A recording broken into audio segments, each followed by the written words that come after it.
that dose, we are going to dive into and talk about a little bit. What do we divulge on air? Like, do we divulge who you spoke to a bit, or is that no? Or what are you comfortable talking about, I guess?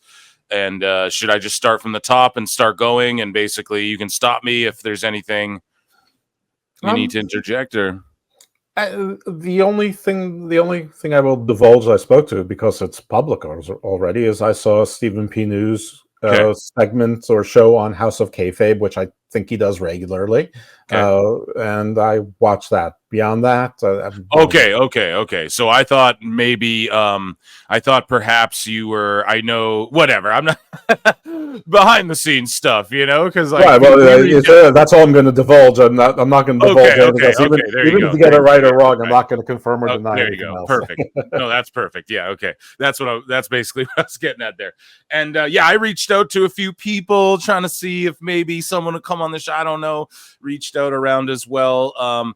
But either way, though, I told you guys I was bringing Dose to come talk about this more with me because he's way smarter. He'll understand it better. And he watched Stephen P. News' appearance on the House of Kayfabe there.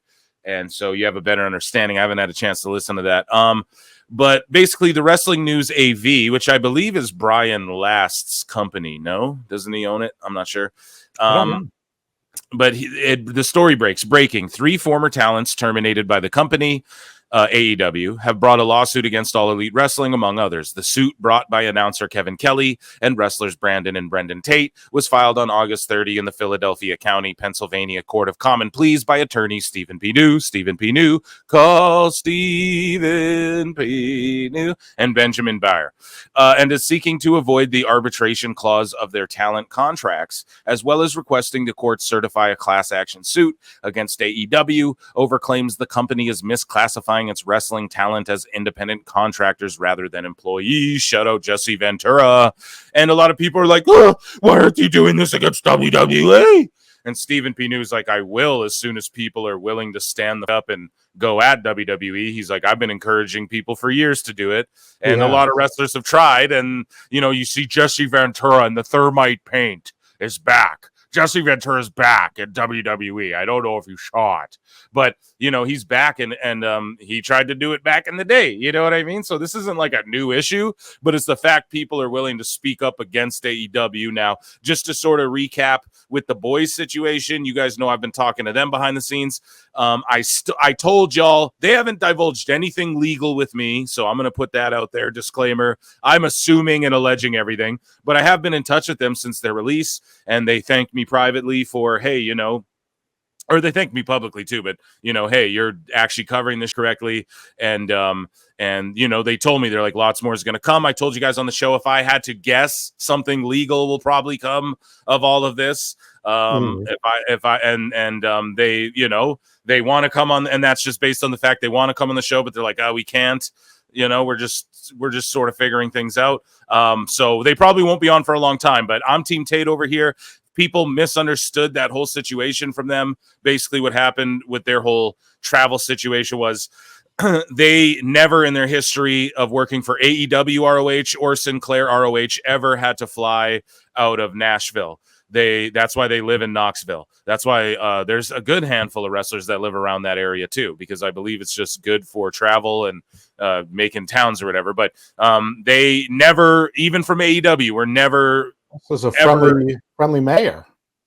There you go. Yeah, Kane. You got Kane there. No, I mean, it's good because some shows tape in Atlanta and Northern Florida, and then some other shows tape in Philadelphia and in Nashville, and Knoxville. And you're sort of in the middle of all of those. Exactly. So lots of wrestlers live around there. That's why there's been territories around there.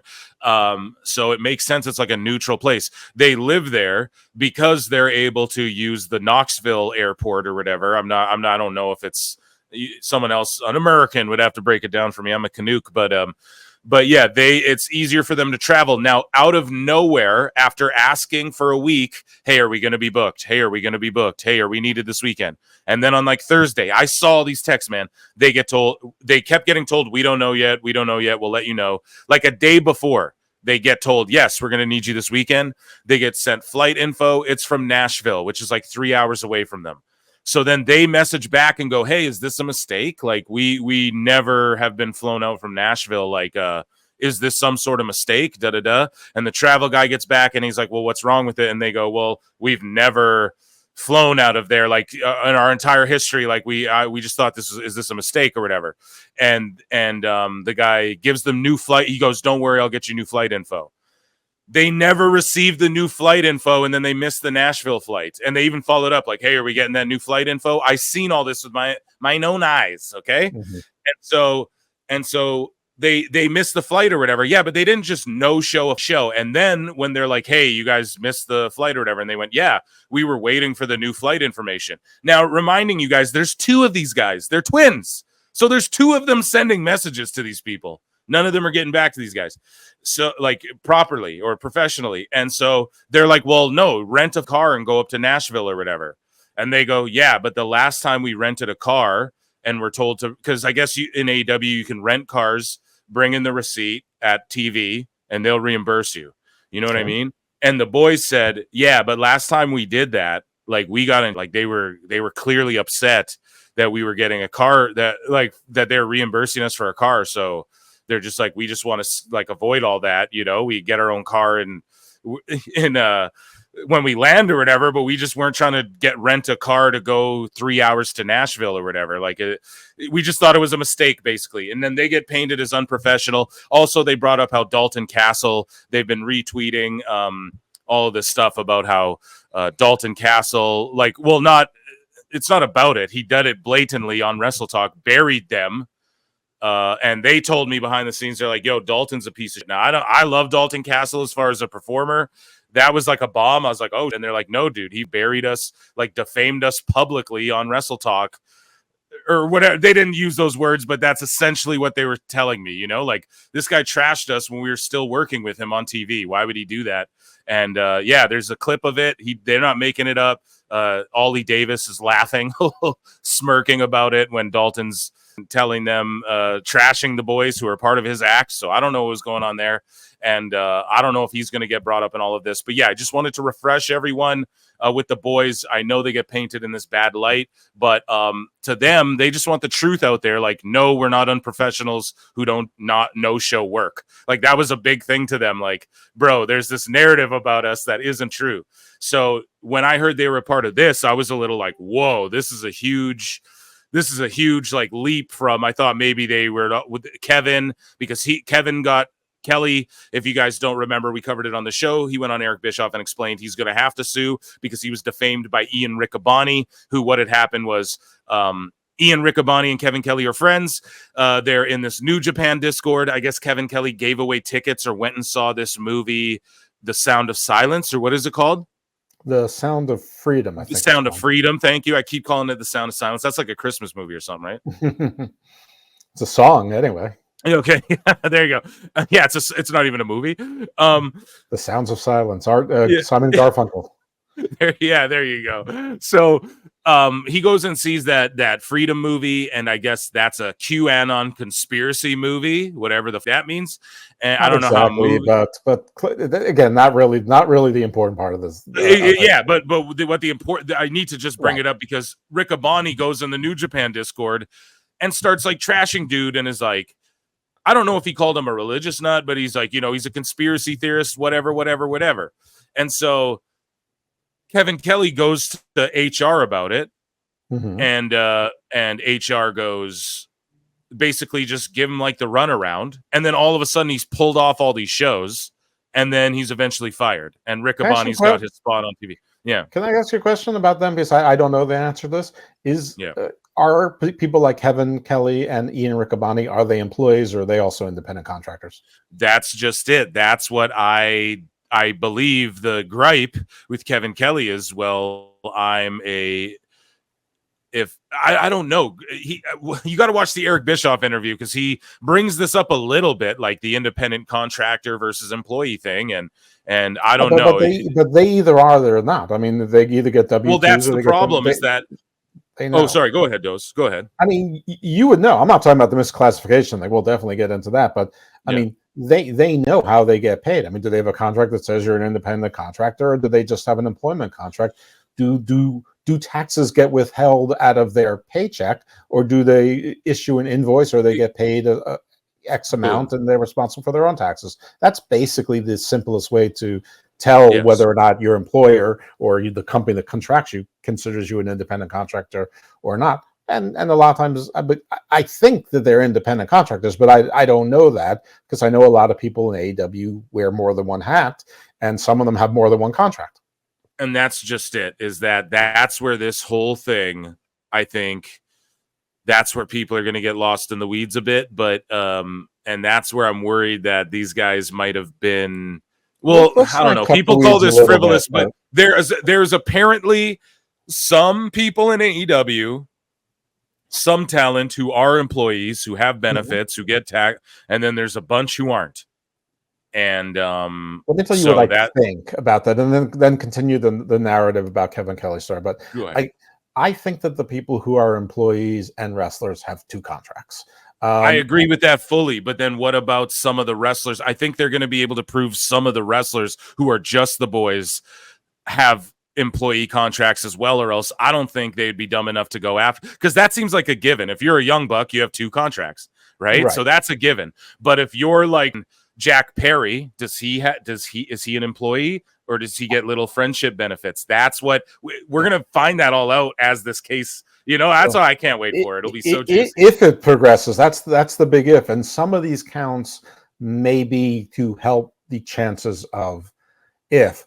But yeah, I don't know about Jack Perry, but like Brandon Cutler has an employee contract. QT Marshall only has had an employee contract. I don't know what his situation is now, but like Jericho, but we knew that with CM Punk, he had two contracts. We knew with Cody, he had two contracts. He was a wrestling free agent, and he was a free agent in both, but he had two contracts. That there's nothing wrong with that. There's nothing weird about it. It's just I don't know what the answer is vis-a-vis these particular individuals, because a lot of people are saying, well, isn't that more of a wrongful termination case? Which, well, it's not really wrongful termination. It'd be breach of contract, but that's semantics. That's like the people who, argue with me is saying getting released is much different than getting non-renewed. It is and it isn't. It's just whether or not it's at the end of the contract or before. In any event, so what else is, I don't want to get too much into the weeds of what the underlying claims are, because A, we probably only know part of it, and B, that's where people are going down the well. I saw someone, and it was someone I think from Fightful or whatever. I think his name is Corey, and he said the suit's insane and baseless. I'm like, well, what's insane about it? He's like, well, I saw that.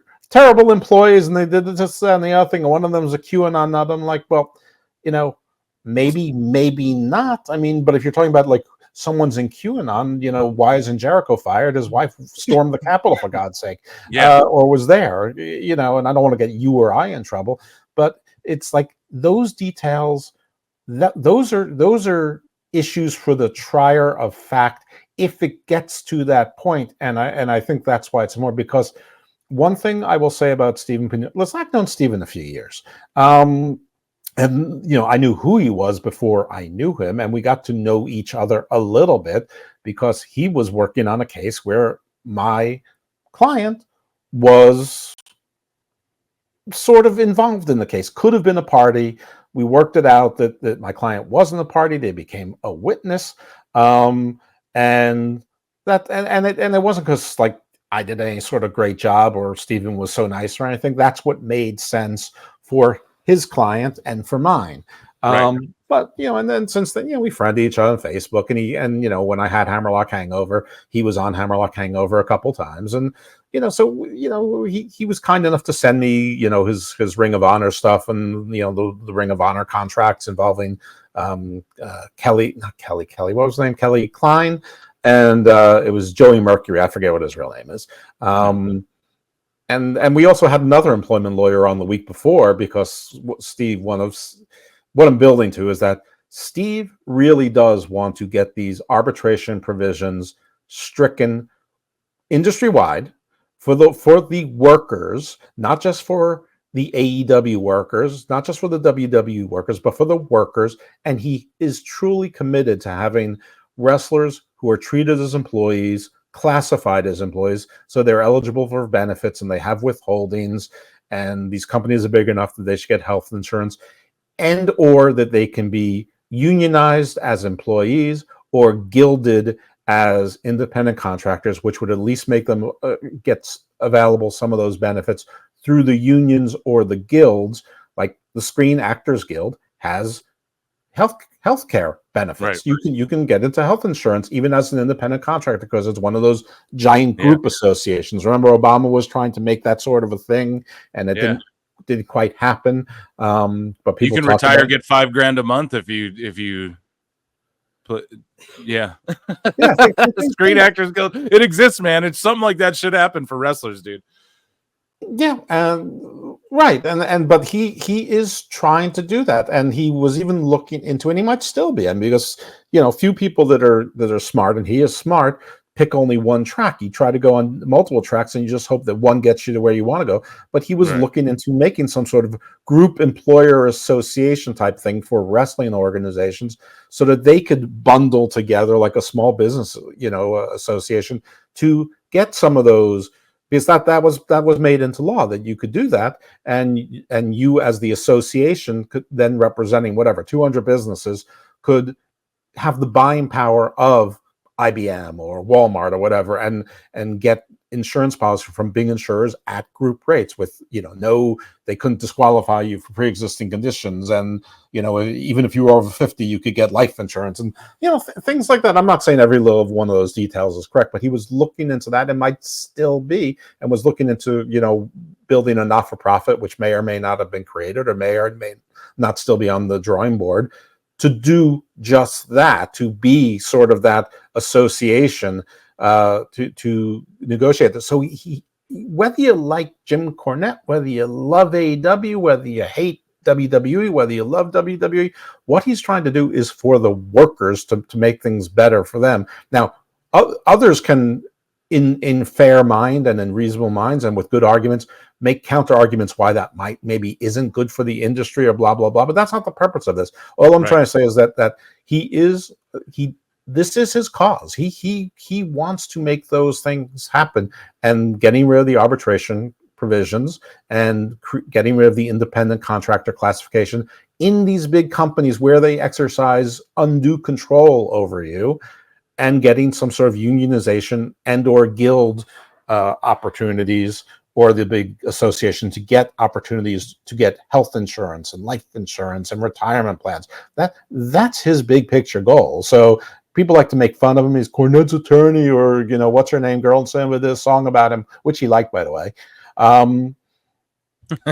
You don't have to love this suit to understand what he's trying to do is, truly is good intention. What he is a man on a mission. He really cares about the boys. You can tell. Yes, yes. And by the boys, you mean the workers, not just limited to these boys. Yeah, exactly. And he helped the dude with the Yeet case and all that. It's not like he's picking on AEW. He'll go against WWE. He helped make sure that guy who had the Yeet thing got his money, for the Jimmy or the Jey Uso thing. Not long ago, Francine on the Queen of Extreme, Francine. I don't know what happened with that, but so it's not like he's just trying to do what's right. At the end of the day, like, Francine should own that name, and if you trademark, we talked about it with the Cody lawsuit. That guy's suing him now. Well, it might be a breach of their goddamn agreement or whatever. So Cody's in the wrong. You just got to call it like it is. I'm sorry. It doesn't matter who owns American Nightmare. We all love Cody. But it's like, if he's in the wrong, he's in the wrong. So Stephen P. New, I do truly believe he just wants to do what is right. And this will be unprecedented, man. If let's say they go through with this and win against AEW or something, right? This could be kicked down a lot of doors for like all over the industry. But I think they know that AEW will just throw money at this for this to go away. I think Tony Khan will just pay all these guys a bunch of money to off and settle it, and then that'll be the last we hear from Kevin Kelly for a while. You know what I mean? That's my opinion. Maybe, but here's the thing. I mean, yeah, okay, so let's talk a little bit about the suit. sure. The suit is filed in the Court of Common Pleas in Philadelphia County, Right. Pennsylvania. Apparently, Kevin lives in Pennsylvania. Ian Riccaboni lives in Philadelphia. Obviously, AEW does business there. The boys you just pointed out, they live in Tennessee. Right. So first thing is jurisdiction. He didn't pick a federal court because, I mean, there is diversity of citizenship, but I wouldn't be surprised if his end game wasn't to have this removed to federal court. So I picked that. So first of all, basics of jurisdiction. Where something happens is almost always, I try to always stay away from using always or never, but is pretty much always good jurisdiction where something happens, and where a defendant lives or the defendant lives is almost always good jurisdiction. So in both cases, you've got Ian Riccaboni. AEW does business in Pennsylvania and Philadelphia. They've done shows there, blah, blah, blah. They're incorporated or they're organized in Delaware. They're headquartered in Florida. So, their jurisdiction's good on them everywhere. And as a plaintiff, you can choose. So the boys, they can choose to be outside of their jurisdiction if it's good jurisdiction for Kevin Kelly. So what are the counts? One is they're suing for what's called a putative class, which is basically a fancy way of saying there's a lot of people who have possibly been wronged here. So if we can form a class, my lead plaintiff, in this case, the lead plaintiff is Kevin Kelly for his class of employee, which I think that's why I asked you the question, because I'm not sure if Stephen P. New is differentiating between people who are independent contractors and people who are employees, or people who were commentators and everything not wrestler related, like refs, ring announcers, timekeepers, whatever. Kevin Kelly is that not typically talent? Not to interrupt, sorry. Is that not typically count as talent though?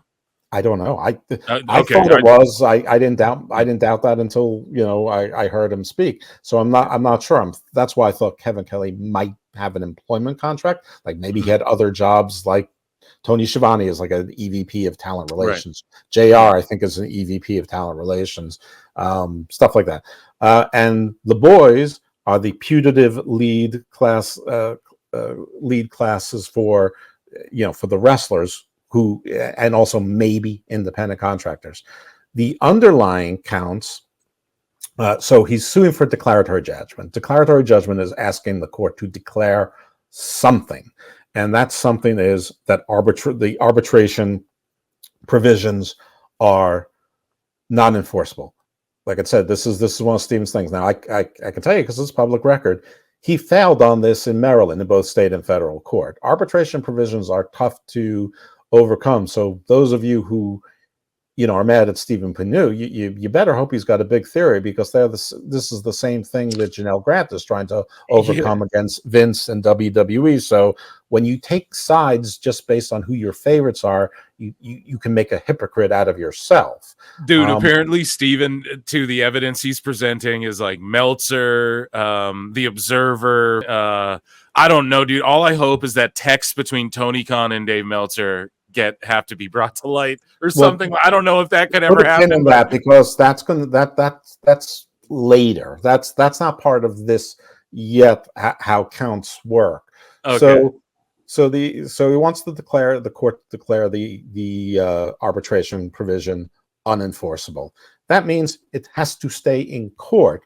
Now, as we've learned from the Janelle Grant case, the defense in that case is saying, "Hey, listen, arbitrators are experienced, and arbitrators can rule on and decide upon every issue that the court can decide upon, from whether or not she was to whether or not this is the right jurisdiction, from whether all of that. So there's no reason that an arbitrator can't rule on all of that. And arbitration provisions, I think I've said it on your show before, I've said it on my show, I've said it on all other shows, arbitration provisions are strongly encouraged in the legal world, in contracts, and considered enforceable. Courts love it. Why? Because it's not something on their docket. And by the way, most of the arbitrators are retired judges or lawyers of significant, credentials. Former retired senior partners, managing partners. U.S. attorneys. But it's not like mediators, you can take a 20-hour, 40-hour mediation court and be a mediator.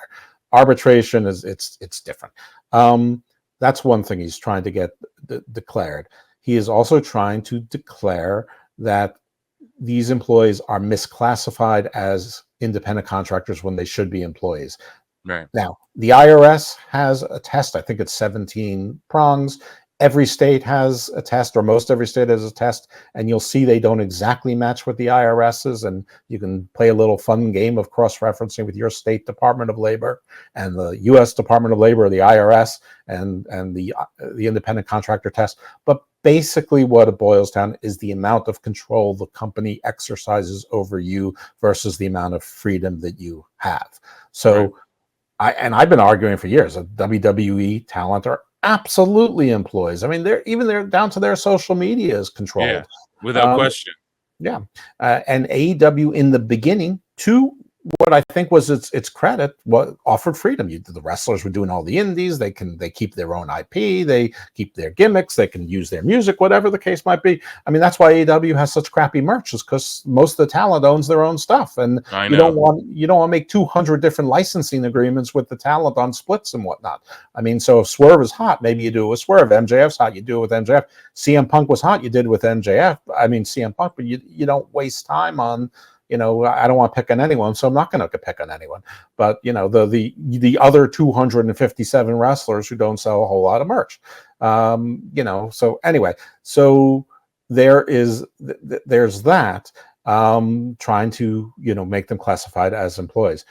Then you have the underlying complaints that are not just for a judge and maybe not just for an arbitrator, where you're trying to argue something else. So that's where the defamation comes in, even more so than the breach of contract or wrongful termination, because those are absolutely things an arbitrator can decide. Now, I'm not saying that's what that Stephen's acknowledging that or giving up that yardage. This is me speaking from my own person. But the defamation, this is where this comes in, because those are called torts. And yes, an arbitrator can decide torts as well, but torts they are a wrong that's outside of a contract and not necessarily criminal. They're wrong. They're often based in the common law. Sometimes they're statutes, but they're often the common law. That's case law, or just something that we've inherited from our legal traditions going back hundreds and hundreds of years. So defamation is pretty hard for public figures. I guess there's a question whether Kevin Kelly and the right. So that's why they didn't figures or not. Yeah. Yeah. So that's why they didn't jump at that. That makes sense. Even though you're spitting all this stuff for me, buddy. I think I'm following along here, but yeah, I don't know. I thought they both felt. Let me say this in a very short and hopefully a short manner. Those things are issues that are best tried more attractively by a jury than by a judge, by a sterile, jaded judge like me. So that's why those counts are so important to be there, because that's what gets you past summary judgment. So if you can get the arbitration clause struck and gets before a judge, it's really hard to get defamation counts stricken before discovery is done. And once you get to discovery, see, Dose broke it down for all these laymen's out there who are like, I could see a defamation maybe, but blah blah blah. It's like, no, dummy, it'd be harder to do that probably. So, and that's what you and I want, because we wanted to get the discovery, because we want to get the contract. I want the Meltzer text. I want the text with HR. I want the emails. I want the Mega. What's her name? Mega. Right, Mega. But that's where those things come into, where Stephen is relying upon or using as evidence sort of Meltzer and other people's terms, things against them, where you'd have Kevin Kelly ranked really high one year and then ranked near the bottom of the 500 announcers the next year, so stuff like that. And that is saying, because one element of defamation is that the comments, the defamation has impacted your reputation in the community. It's caused you your ability to work, which is what Kevin Kelly has said down here, actually. So when you were the 17th announcer, when you're making up the next year, you're the 494th, that is written, tangible evidence of harm to your reputation in your community. So that's why that is not just comical. That's where that is evidence if you get to that point. So, just to quickly sort of summate what each person is claiming, I guess, or whatever. In April, it was reported that the Tate brothers, known professionally as the Boys, were released from their Ring of Honor contracts due to budget cuts. ROH owner Tony Khan claimed during media events that their release was due to no-showing several events, a claim the brothers deny. That claim is now at the center of the defamation allegation against Khan by the Tate brothers. So, yeah, he did say that they missed multiple events, and that's the narrative that's out there. Going back to Ring of Honor days before he owned Ring of Honor, so he's saying it's sort of like, it's habitual for them that this is right. their thing. So the Tates told me, they're like, dude, we've never, even they're like, even under Sinclair Ring of Honor, and they said this publicly too, so this isn't like something that they're, they divulged to it, whatever, but they said this publicly, but even in Sinclair days, they were never asked to fly from Nashville, so they just thought it was an error, pretty much. You know what I mean? So it's so silly how all of this came from like a miscommunication with travel, and there's evidence that there's been miscommunication with travel multiple times as well. And I don't know, I've pointed it out on this show. Apparently Stephanie Vacquer was left at an airport or whatever, or didn't get picked up. Punk was left at an airport and in CM London. Punk was left at an airport. I just listened to that interview with Ariel Helwani again last night because me and Duke are going to debate that whole debacle on the anniversary here. But yeah, it's Punk was left at the airport, had to take the goddamn tube. So, and also, yeah, I mean, hey, all I got to say is there's evidence too. The travel guy is like one of the Young Bucks' best friends. He cosplays as them and he loves them. And if you want to connect the dots of who's friends and stuff like that in AEW and Ring of Honor and all that, hey, Riccaboni's talking to Riccaboni, took his job. You just start connecting those dots. I'm sure they'll do a better job of it than I will. But yeah, also named in the lawsuit is Riccaboni, whom Kelly also seeks monetary damages from and claims defamed him by way of social media after accusing him of being a member of QAnon. Dude, do you know what I thought? I thought QAnon was a guy in the group Anonymous. Do you remember Anonymous? Is that still a thing? I thought that's what QAnon was for the longest time. I didn't realize it was like a like a Reddit thing or whatever. Was an account that. But here's another important thing about the suit where Ian Riccaboni is named. So there was a guy named Q. Hold on a second. There's a guy named Q. There was an account called Q, and there's a whole. I think Max did the HBO Max did a documentary. I call it Into the Storm. It's like 6 parts, and it might be longer than that, but they're pretty sure we figured out who Q was and all it is. But I mean, I listen. We could do an entire show on QAnon and what it is and what we'll do that on Garden of Doom. Exactly right. But anyway, believe me, there's plenty of shows where you learn the things that the QAnon adopted actually predate and are separate and distinct from QAnon. They just ran with some of it.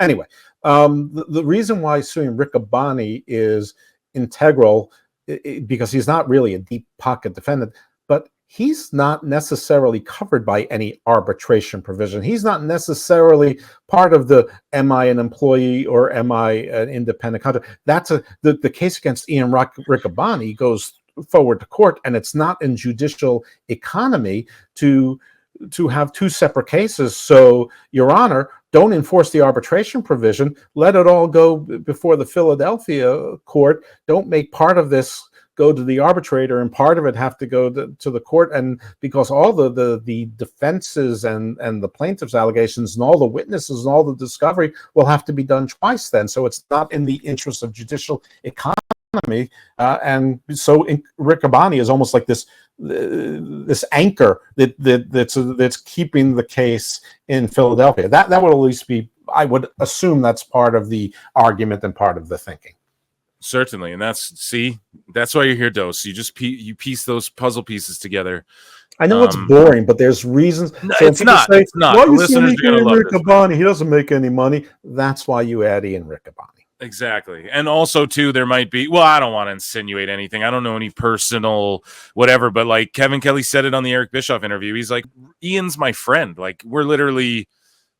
We're friends. We trade barbs back and forth. We talk about each other's baseball teams or whatever. He's like, and then all of a sudden I go in this Discord and he's literally trashing me to like mutual fans. He's like, listen, if he wanted to bring this up with me privately or whatever, cool. He's like, but why would he do this to all these people who are like our fans and stuff. He's like, now there's out there about me.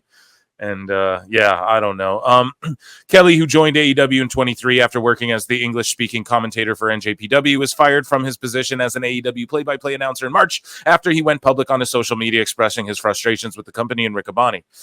Attorney Stephen P. New released a statement saying, I applaud the bravery of these plaintiffs in bringing this long overdue action, challenging the misclassification of pro wrestlers as independent contractors instead of employees.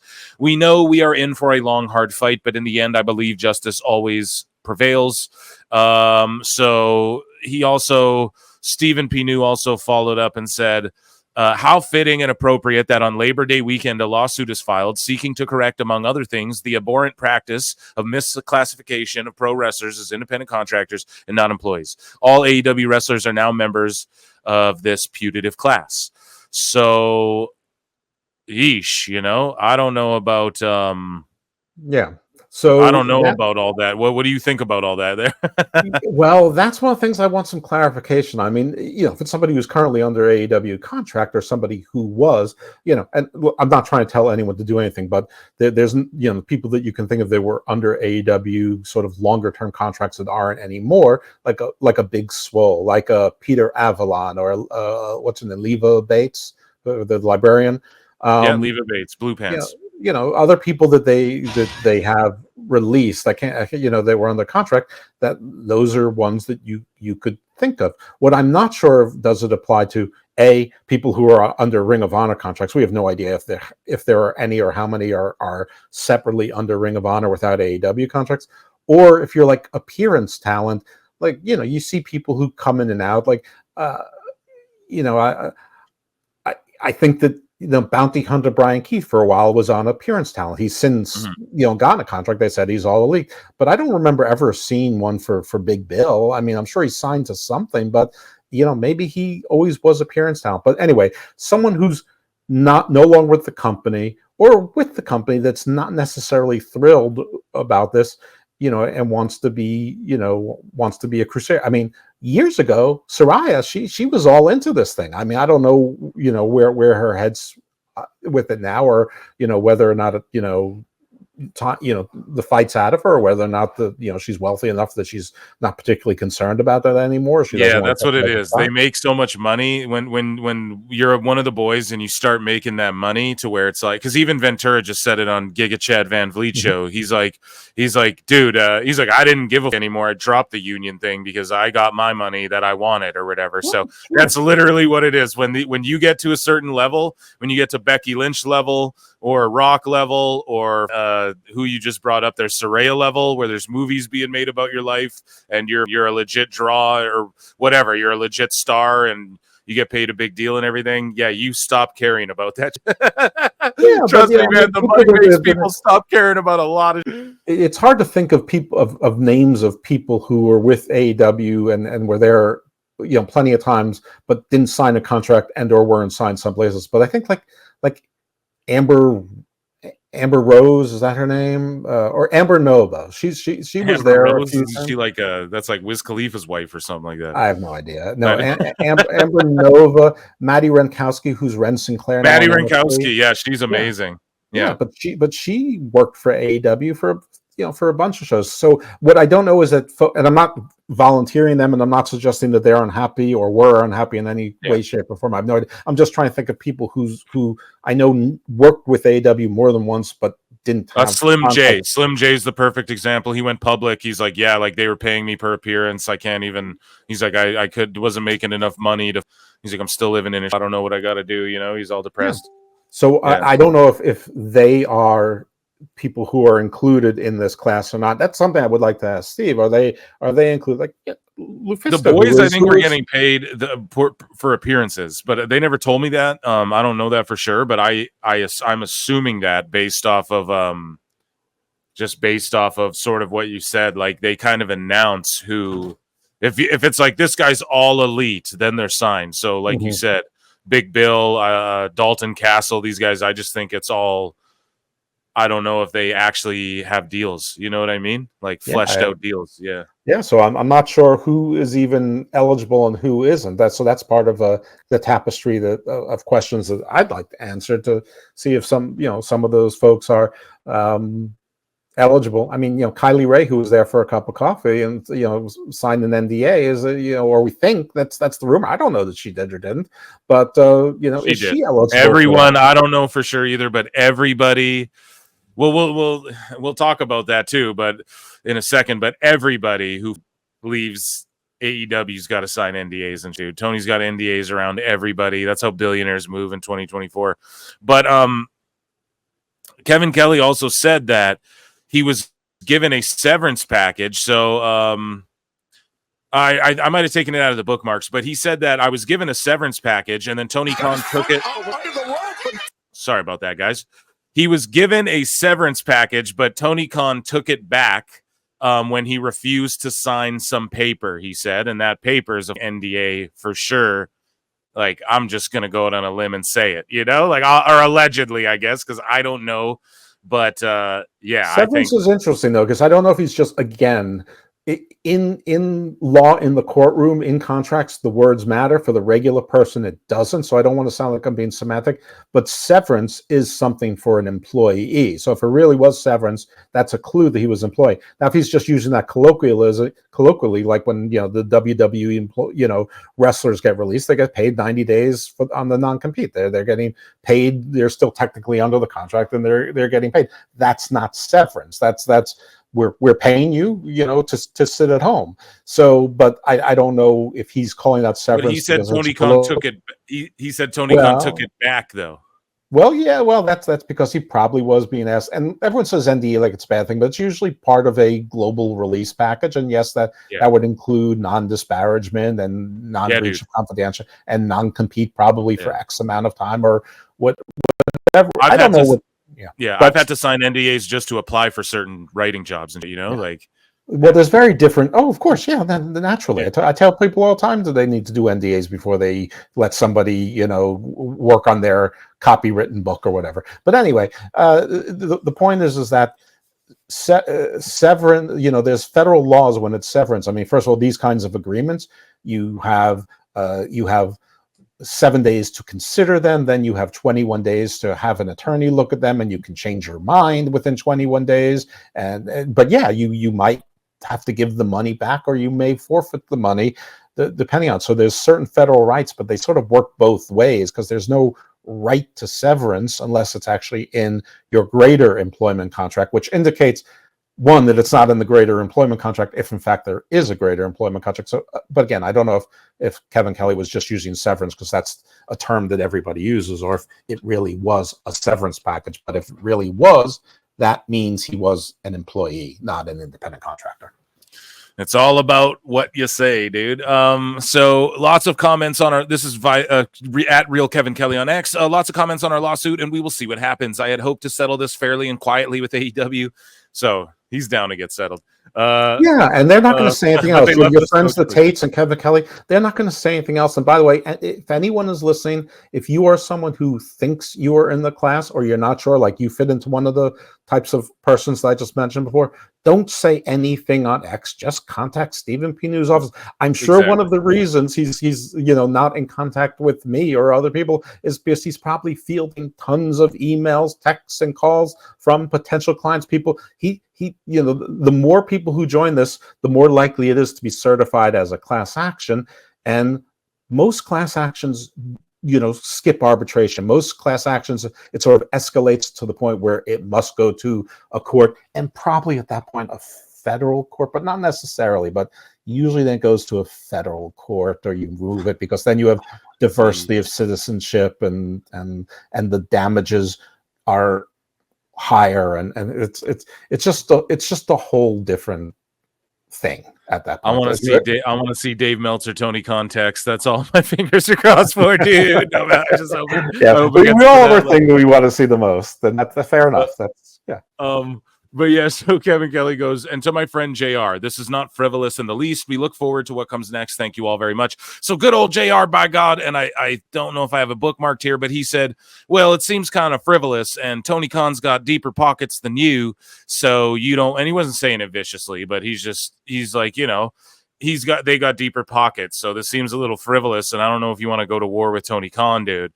And yeah, so well, I mean, deeper pockets doesn't make something frivolous. It may make it hard to do, but the frivolity is in the nature of the claim or not that you're going to have a hard path to hoe. I mean, listen, most quests are hard. You're going to fight a dragon. It's hard. And so, you know, Tony Khan tweets out, he goes, I've just read Stephen P. New's comments about JR's barbecue. I'm shocked and appalled by these comments on legend Jim Ross, part of AEW's foundation. Someone so important, from Minnie to Donald to Mickey to the beginning of AEW. And still right now today, haha, AEW, JR, and I reserve all rights. See you tonight at #AllOut. Well, you know why that's important? Because that you know, I mean, Tony Khan said that a lot of times that they reserve all rights, and as far as we know, they've never pursued any of them, and probably rightfully so. But the defamation claims by Kevin Kelly and the Tates, defamation is tough. They're very hard. There's 5 elements, especially with, and one of them with public figures is actual malice. Well, what Tony right there is saying is, you might have just defamed me and Jim Ross, and we might decide to countersue you, Stephen P. New, and now you're a defendant in the case, and maybe you can't be the lead plaintiff in this case, or maybe we'll just sue you in a separate case, and you'll have to invoke your malpractice or your libel insurance or get your own lawyer. And instead of, listen, it's one thing if you agree to take on a contingency case and you agree to invest, whatever, $75,000 into depositions and things like that, and taking the case forward. It's another thing if you have to invest, you know, $200,000, $300,000, $400,000 to defend the case before appeals, and there's no hope of you getting that money back. I mean, you know, your hope when you take a contingency case is that, especially a class action, is that, you know, when the class settles or whatnot, you know, you get $323 million, and then the rest of the class gets another, you know, $1.4 million divided amongst themselves. But you get a big chunk. You get your 20% or your 30% or your 40%. Part of that's based on how much you put out. It's different if you're defending yourself, even successfully.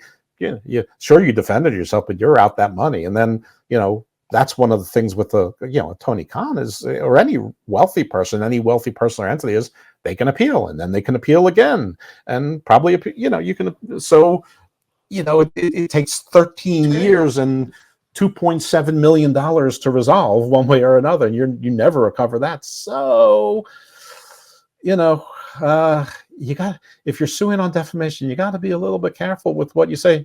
You know, which is why I'm being more careful than I usually am today, even though we're not involved in this case. Nobody cares what I say. And like, I don't know. I'm a dumb guy, and that's why Dose is here, because I'm stupid. So he's explaining this to me so I can understand it. Guys, Tony Khan.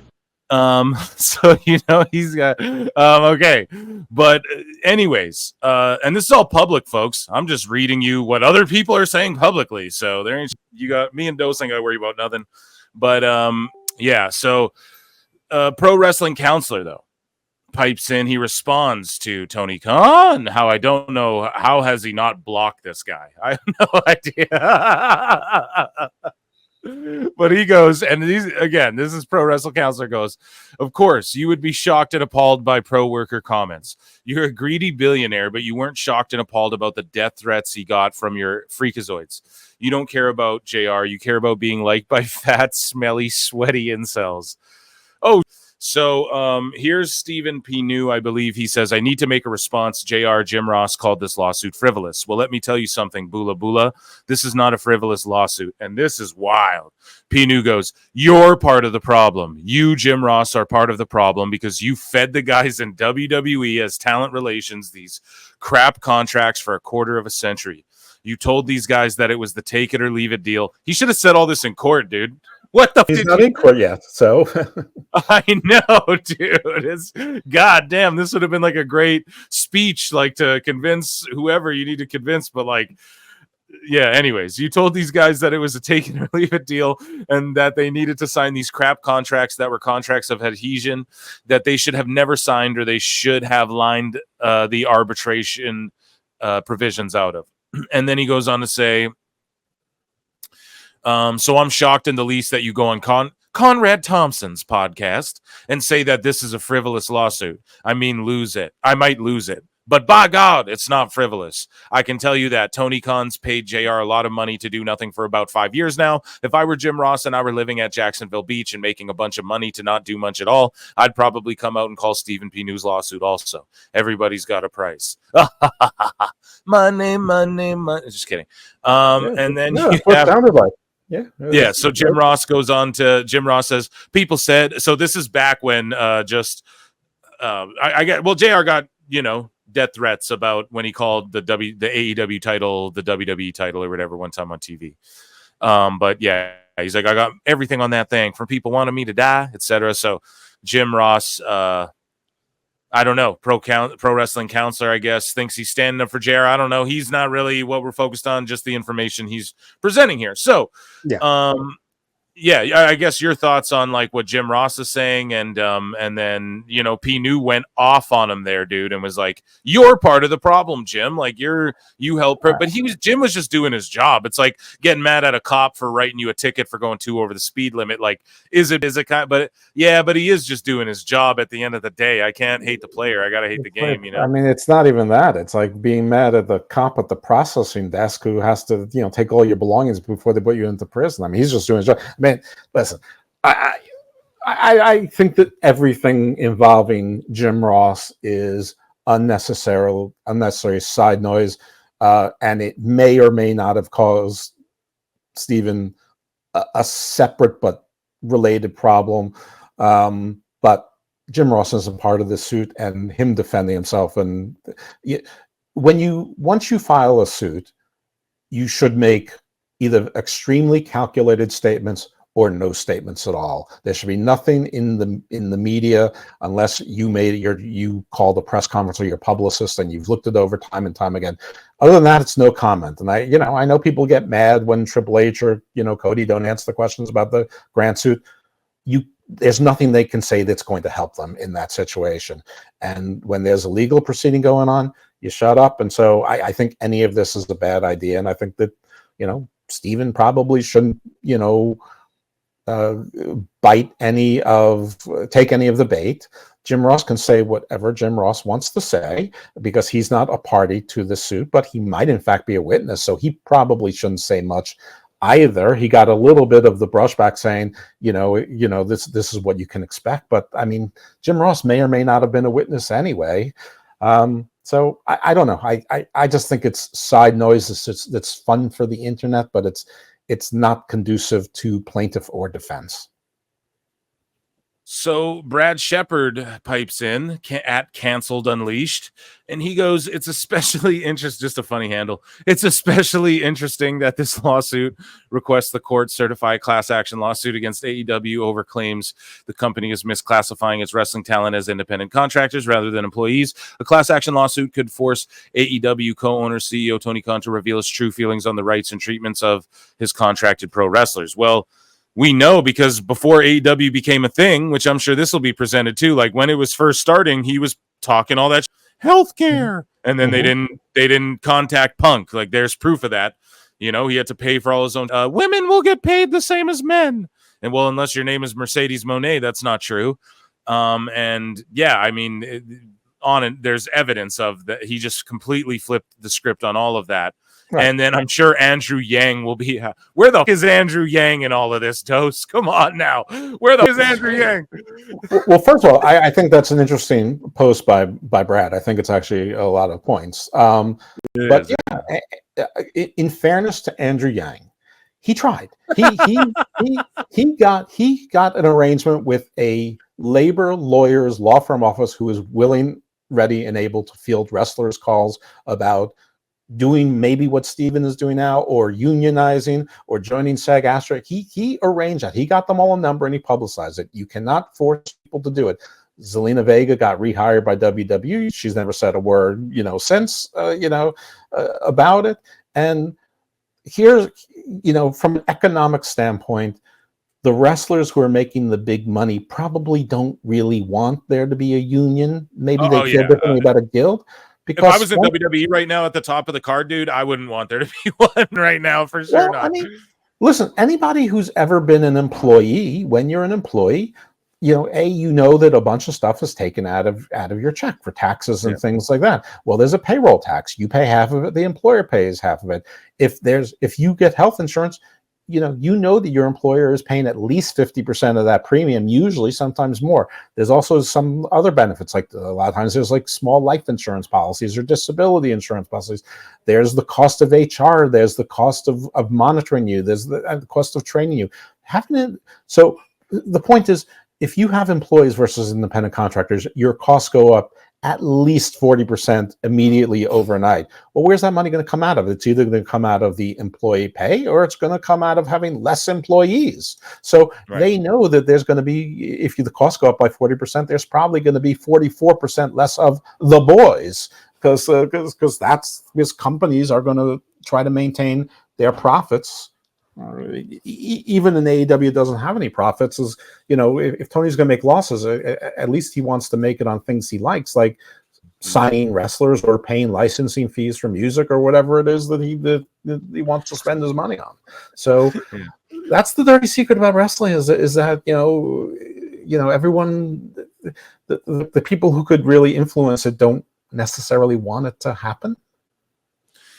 So what do you think comes of all this? Just like final thoughts on the whole lawsuit thing, like as it stands now, like what do you think comes of this? You pointed out that, Steven's a little quiet, he's probably dealing with a lot of people reaching out to him and stuff as well. Mm-hmm. And so I don't know, just thoughts, like, do you think anything? Maybe his weekends are sacrosanct. I don't know. Yeah.